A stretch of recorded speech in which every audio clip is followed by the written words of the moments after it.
Brad the way that he did on the final lap. We'll try to show you that replay, as we may not have it, but Carl was talking about Brad taking it away from him, and Carl came back and raced him hard to the checkers. And there's the resulting wrecked 22 race car.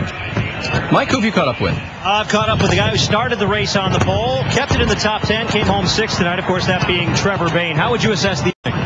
Very hot. You look at everybody I think that we've interviewed or talked to or seen sitting around, man, they're all on the ground.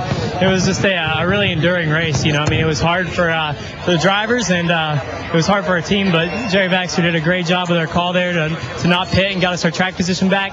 We had a strong enough car to be up there, and that was the way it was for us in our Outback Care Toyota all weekend. You know, we unloaded fast in the top 3 and qualified on the pole and then finished top 3. So it's a great weekend for us. Can't thank Gary Bechtel and Ty Norris and Michael Waltrip and all those guys and Blake Bechtel for giving us this opportunity, and Outback Care and Aaron's and everybody just for getting us here, and then God for prevailing and bringing us through. So it was a great weekend for us, and we're happy to be in the top 3.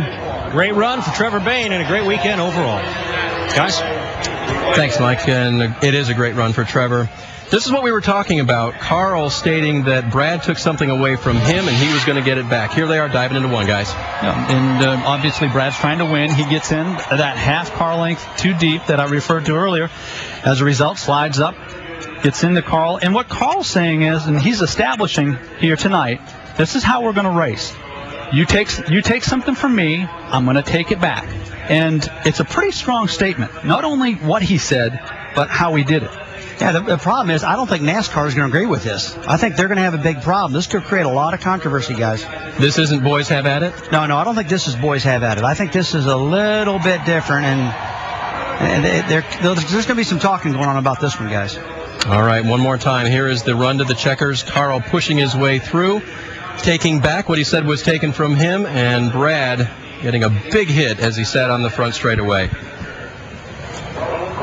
And this is what you don't like, Rusty. No, I don't like that type of wrecks. And anybody that's been in one of those doesn't like it. That's as good as the outcome can be.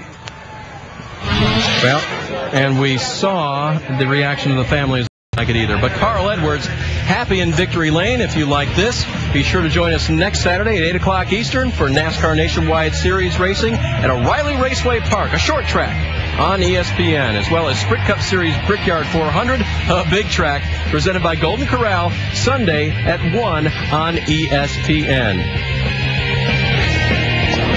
All right, guys, so that's the way it's going to be for Carl and Brad as we go forward. What happens next? Ricky?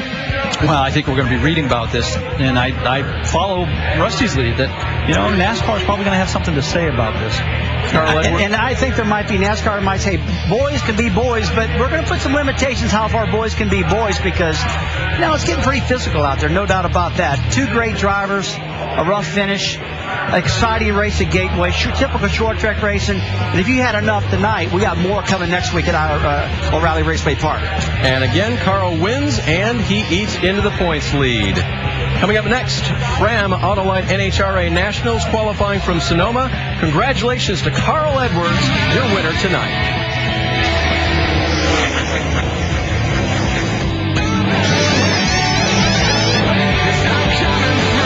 Well, it was a big night here at Gateway. Brad got out in the grass, got it under control, got his 22 car back under it. Joe Gibbs' teammates crashing out together. A bad night for them. The final lap, coming to the checkers. Carl wins. Brad gets wrecked. Infineon Raceway in the beautiful Sonoma Valley of California. They know how to draw a crowd here. In fact, fans have been pouring in all morning. Back in Nitro Alley right now, where they can get up close and personal with their favorite driver. And over on the Infineon Raceway Wall of Fame, they pay tribute to some of the greatest drivers in motorsports. And the NHRA is well represented with great drivers. Most of the time, it takes a great driver and a great car to win races. We've asked 22-time Nitro winner Mike Dunn to take the car out of the equation. He's picked his all-time greatest drivers, past and present, and some of the names on his list just might surprise you. Hi, Paul Page with Mike Dunn, and you know, Mike always tries to come up with something that makes it even more interesting. He's really done it this time. 5 drivers past, 5 drivers present, the top of the sport. So what's the criteria? Well, Paul, I'm going to be looking strictly for driving ability. We're going to